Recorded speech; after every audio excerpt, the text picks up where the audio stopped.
కలేహర్లో చంపిన దుండగులు ఇద్దరిని అదుపులోకి తీసుకున్న పోలీసులు. హరి సింగ్ది రాజకీయ హత్య. సరే, నేనేమంటున్నానంటే ఇలా కాంగ్రెస్ పార్టీ అధికారంలో ఉన్నది. మీరు చెయ్యరాని నేరం ఏంది అంటే ఒక మనిషిని నిజంగా చెప్తే చీమ కూడా చిటుకు అనిపించదు, పాపం చేయదు. అలాంటిది ఒక మనిషిని ఈ భూమి మీద లేకుండా చేశారు. రాజకీయ కక్ష సాధనతో హతమార్చారు. ఆ హత్య రాజకీయాలు రేపు భవిష్యత్తులో ఏ తారాస్థాయికి చేరుతాయి? అంటే ఏ చట్టం ఇచ్చింది వీళ్లకు? ఏ రాజ్యాంగం కల్పించింది? ఏ నాయకుడు ఈ స్వేచ్ఛను కల్పిస్తున్నాడు? అరే, ప్రజల పక్షాన పోరాటం చేసేది నేతలు ఉంటారు, అధికార పార్టీకి సంబంధించిన నేతలు ఉంటారు.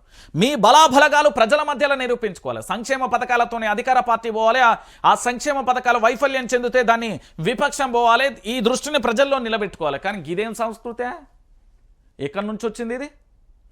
ఇలాంటి వాళ్ళను నడి రోడ్డు మీద నిలబెట్టి ఎన్కౌంటర్ చేయాలి. ఇలాంటి విష సంస్కృతిని చేసే వాళ్ళను నడి రోడ్డు మీద పెట్టి ఎన్కౌంటర్ చేయాలి. ఇది అత్యాచార ఘటనలు, దోపిడీలు, ఇతరత్ర చేస్తారు క్రూరమైన కేసులు ఉంటాయి చూడు, అలాంటిదే ఇది కూడా. నిజమండి, ఒక మనిషిని అసలు ఏ మనిషికైనా కూడా హాని చేయొద్దు. కానీ ఇక చూడు, కాంగ్రెస్ సర్కార్ వచ్చిన తర్వాత ఎట్లా జరుగుతున్నదో ఏందది? ఏం సంస్కృతి? ఏం చేద్దాం అనుకుంటారు?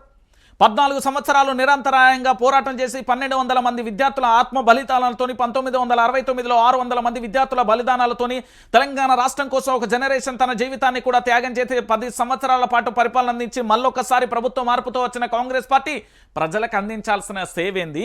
ఆడ కార్యకర్తలను లేకుండా చేసుడేది. గిదా మీరు పరిపాలన మార్పు పేరుతో కేసీఆర్ అనే వ్యక్తి లేకపోతే ఈ ముఖ్యమంత్రి ఎవరో, ఆ మంత్రులు ఎవరో, ఆ పదవులు ఎక్కడిది, ఆ కాంగ్రెస్ పార్టీ అధికారం ఎక్కడిది? నిజమేది. ఈరోజు ఇంత దారుణమైన పరిస్థితి అవసరం లేదు. బీఆర్ఎస్ కార్యకర్తను హతమార్చడం ఏంటండి? ఏ సంస్కృతి వస్తుంది తెలంగాణలో? మీరే ఆలోచించుకోండి ప్రజలారా. ఇక ఇన్స్టంట్ బీర్ కేఫ్లు, మైక్రో